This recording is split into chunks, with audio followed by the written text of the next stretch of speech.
Hey folks, with me today is Raj Sundarason, Chief Evangelist at WalkMe, and he's just authored a new book called The DAP Strategy, New Ways of Working to De-risk and Accelerate Your Digital Transformation. So Raj was actually responsible for WalkMe's entry into the APJ market, and he spends most of his time working with organizations to understand their digital transformation friction points, and most importantly, how to remove them. So needless to say, he's got a wealth of knowledge on how to ensure that your transformation is exactly just that. It's not just window dressing to mask a glacial evolution. Thanks for joining us today, Raj. No, thanks for having me. It's a pleasure to be here. So you and I both know, depending on the research report that you read, the success rate for digital transformation, it's pretty darn low, anywhere from 3 to 12%. So drivers of this low rate are not linking digital adoption to business case benefits and leadership that don't understand the journey. I'd be keen to hear your comments on this. Well, in my mind, there are three key things that organizations need to do to de-risk their digital transformation programs. And, at a leadership level, these three things need to happen. I think the first thing is to be very, very clear on what is the destination. I use this metaphor a lot. Are you trying to turn caterpillars into butterflies, right? Meaning, are we really trying to change the underlying business model? Are we prepared to share what impact we're looking for and the implications of not hitting that on our customers, suppliers, and employees so we can get better alignment? And the third thing is, how are we going to create superheroes from our baby technology users? Because if we're changing, then we're also creating new ways of working. And that's going to need deeper thought. Now, how do we ensure this is done? Well, I think the test is for, who is the customer in the journey? All too often we're fixed, and rightly so, on the paying customer, and we ignore the paid customer, which is the employee. So if you follow the cookie crumbs, you may find that the customer is in fact both the paying customer and the employee. And I think at the moment, we're probably missing out on one, if not parts of both.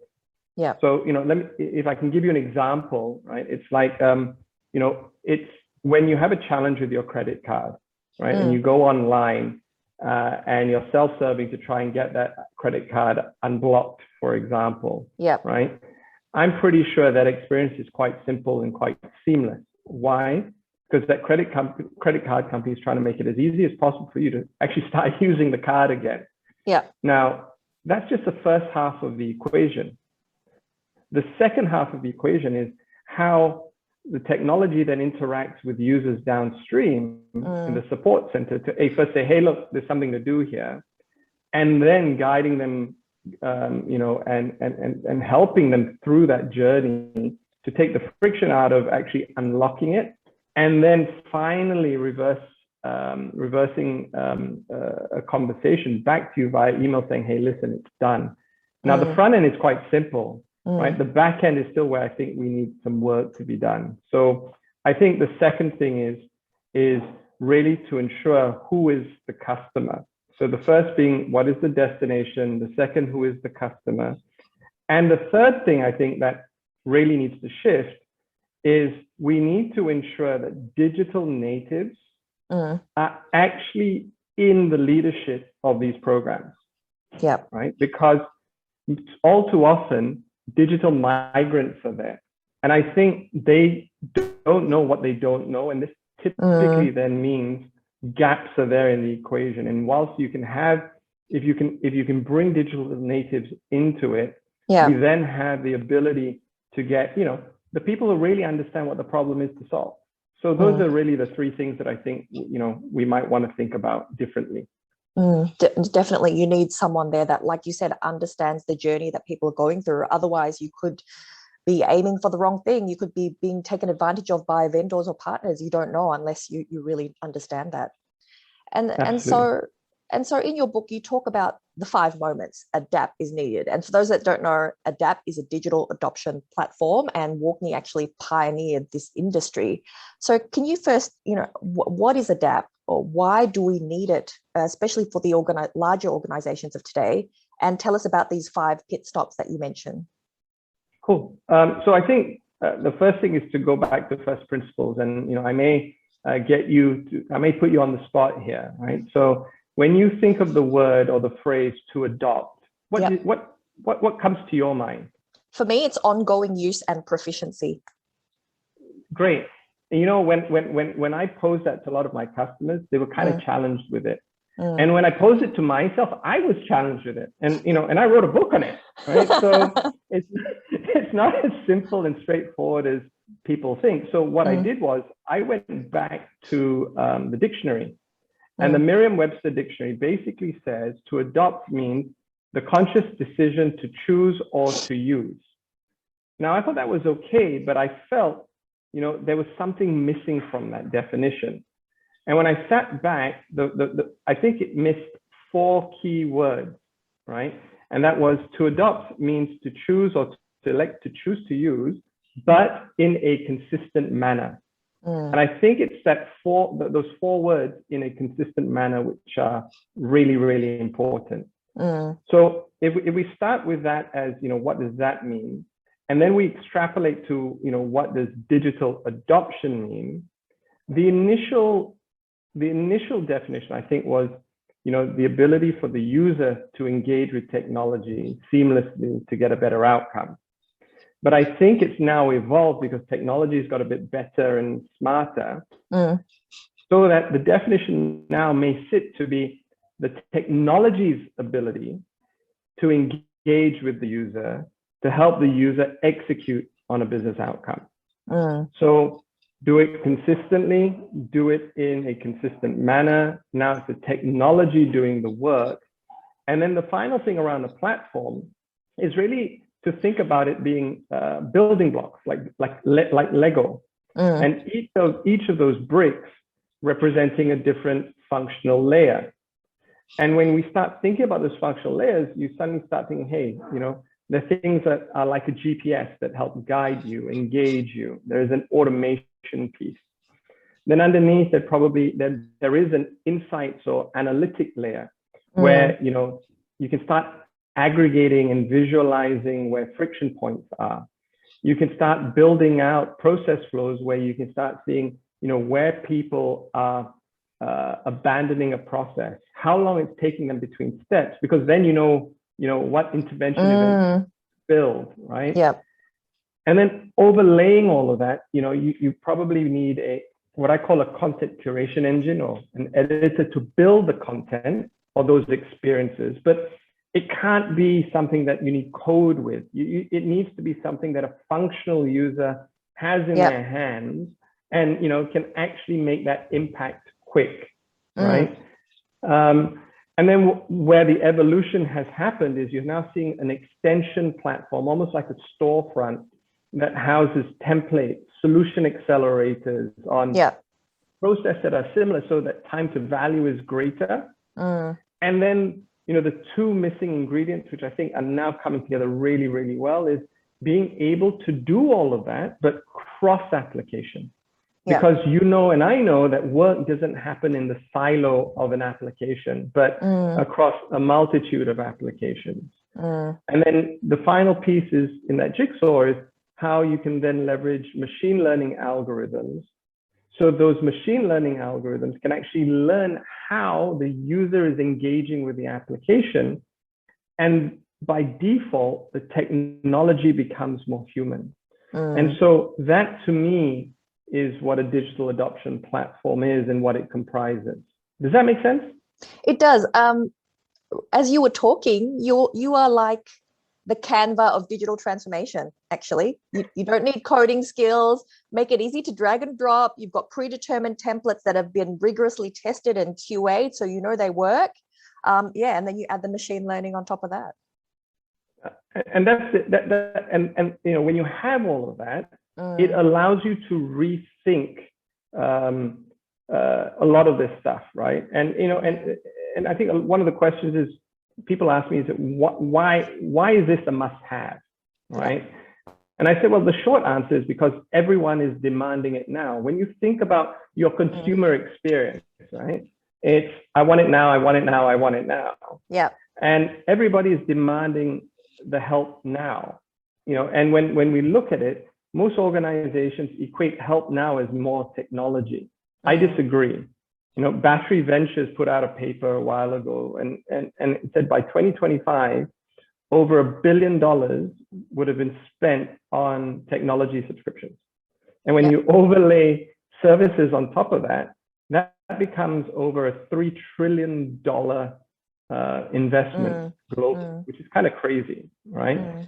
But in the process of doing this, we've wasted trillions of these dollars, but we've also lost years of productivity purely because people don't know how to engage with the technology to get a better outcome. And this has resulted in countless senior leaders being exposed because they've been under pressure to deliver on these transformation outcomes from shareholders, from customers, etc.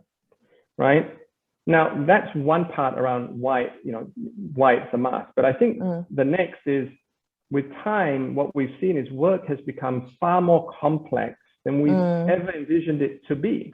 And the technology was supposed to simplify it. The forgetting curve is hitting us every which way. And that's another reason.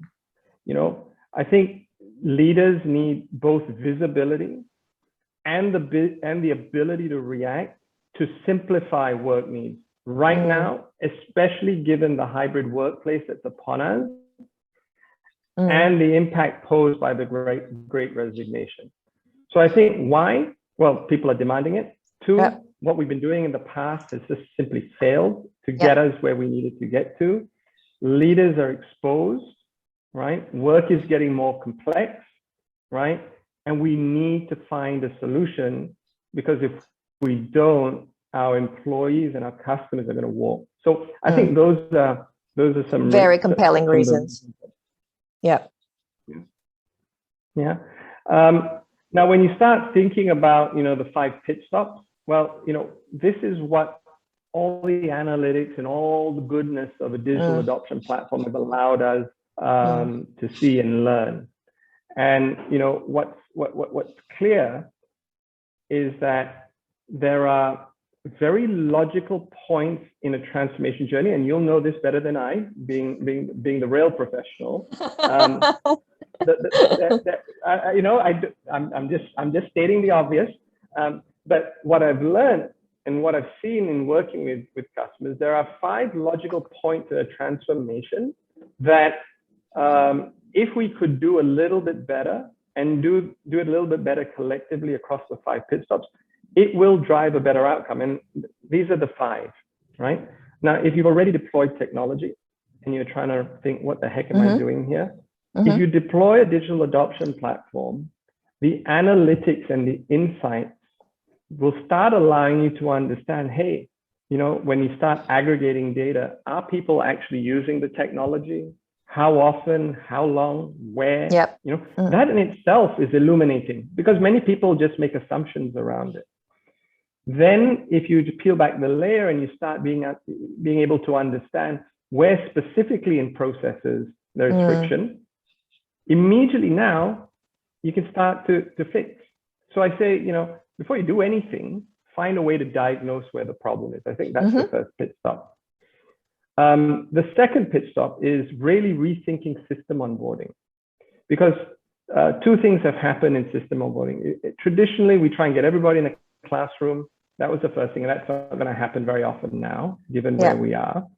And the second thing is, system onboarding used to be a question of, this is where this button is, this is where that button is. And guess what? That's not what employees or users of technology need. They actually need to, move away from the learning in the flow to the executing in the flow of work, so that they're going to need that assistance, when they're doing a process. So I think rethinking system onboarding is something that's already upon us. That's the second pit stop. The third one is just-in-time help, which addresses both generational demands and the speed of the help. And what do I mean by that? Some of us older ones like to use technology, very early in the day, between 6:30 and 8 o'clock, because when I get to the office or I get on my calls, I feel that's when my people things start rather than my technology things, right? And I know there's a younger cohort who will probably mess around with the technology, say at 10:30 at night, 11 o'clock at night. Now, in those two situations, right, if you need immediate help desk isn't available. And even if help desk was available, the help isn't immediate. So what a digital adoption platform does, it's similar to a GPS. If you wanted a different route to where you were going, or you needed help to a particular destination, when you keyed it in, you didn't have to wait half an hour, or 2 hours for somebody to come back. Oh, this is the right route to go. Yeah. Right? It's there instantaneously. And that's the demand that we're seeing that people are looking for today. So that's the third pit stop. The fourth one, I called it "Someone Moved My Button," which is new functional releases. I'm sure you've had experiences with this before. Every time I update my phone, I was like, hold on, where's my app gone? And it's exactly what happened with me, right? I had to do some performance reviews. I went into a room, locked myself up, because that's the way I am. Got into the application, and the create performance review form used to be on the bottom right-hand side of the screen. Now I got in, it wasn't there, right? And I'm like, where the heck is it? So of course I faffed around in the app and I couldn't find it. So what did I do next? I played this game, Who Wants to Be a Millionaire? Remember the 3 lifelines, right? So 50-50, you're messing up. Call a friend. That's right. I phoned a friend, my HR business partner, who was out at lunch, and he said, Raj, right? We did a WebEx on this. We sent you the recording. We sent you all the guides. We sent you everything. You obviously haven't looked at it. I'm out at lunch. I can't actually help you right now, right? So phoning a friend didn't help me. And then the third thing I did was I went out and asked my colleagues, who just looked up at me as if it was deer in headlights, saying, well, what the heck are you asking us for, right? And really what happens with the digital adoption platform, the way you build content, it doesn't matter where it moves on the screen, it's still there. And what happens if there's something that moves, there is a little pop-up that says, hey, listen, something's changed. You want to see where it's changed? Click here, right? And when you do that, just think about all that other stuff that you no longer ever have to do again. Yeah. All those videos, all those WebExes, hoping someone turns up, right? And so reimagining functional releases becomes a real big thing, right? And the last one that I really, really think is going to take off is reimagining how you and I want to engage with technology. And what I mean by this is that there are users who have no inclination, no desire to go into that underlying application, but they want to actually, do something like take vacation, right? Why do I need to go into an underlying application to take vacation? Why can't I just open up a concierge, have a conversation with a bot and say, hey, I want to take some vacation and the experience is great. When would you like to start? When would you like to end? What type of absence is it? Hit enter and it does it for you, right? And so these are the 5 pit stops.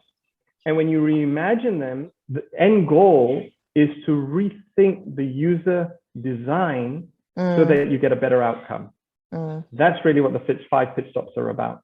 Yeah, I love the last one. That's really like an evolution. Like when you are in a new city and you check into a hotel, you just tell them the outcome that you want. I want somewhere really nice for dinner, and then they go make it happen. So I can see this coming to that same conclusion. Yeah, and there are a lot of, you're going to save bucket loads of time. The experience is different.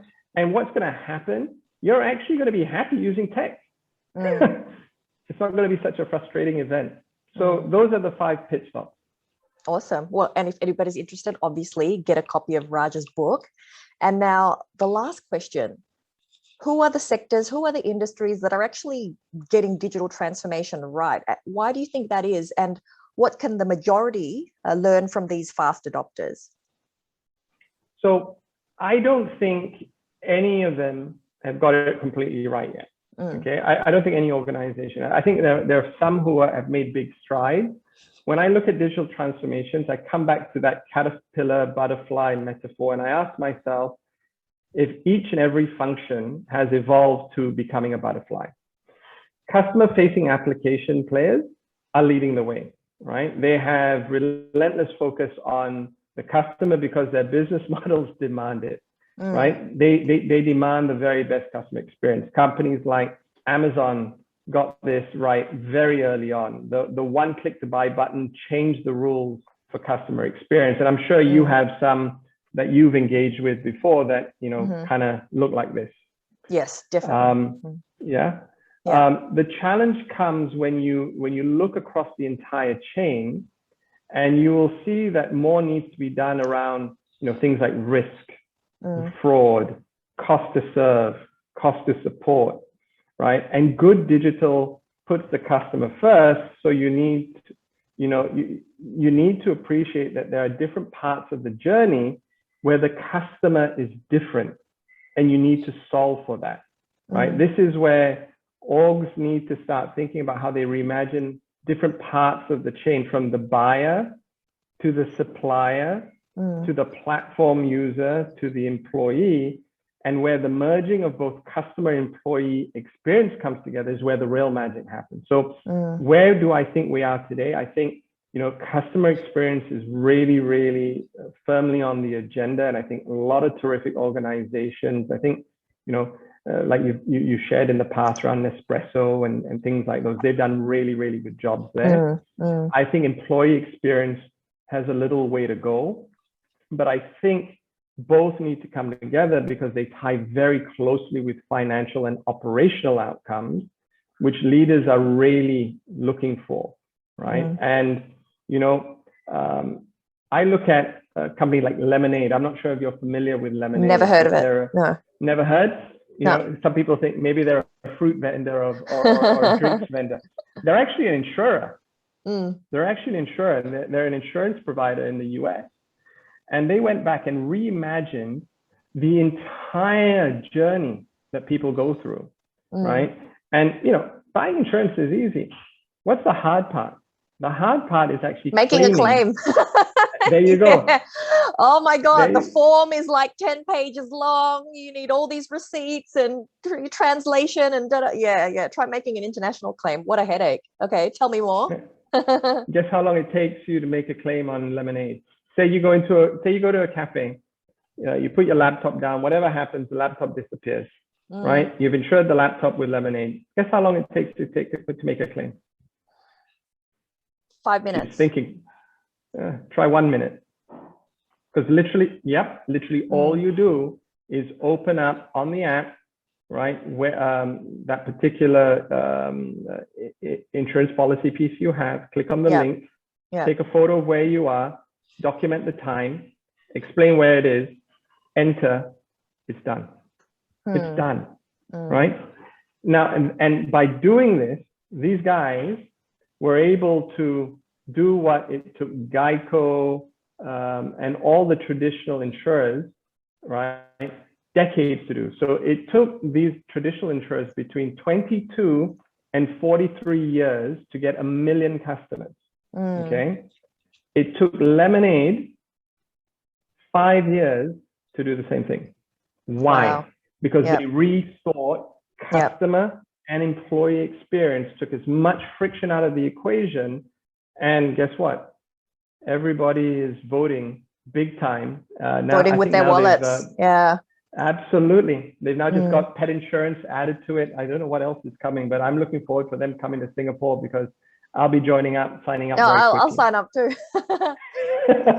And an extra question, just because I'm curious. So I have a really good example of customer experience done right during COVID. And that was here in Sydney. It was a restaurant called Indu, because, hey, everybody was on Uber Eats doing all the same thing, but they really made it different. Not only did they have their own drivers, and they made it special, like they were quite dressed up, came in, had written paragraphs about each recipe. Not just that, but there was a Spotify code where you could zap and it plays you the music that's usually in the restaurant.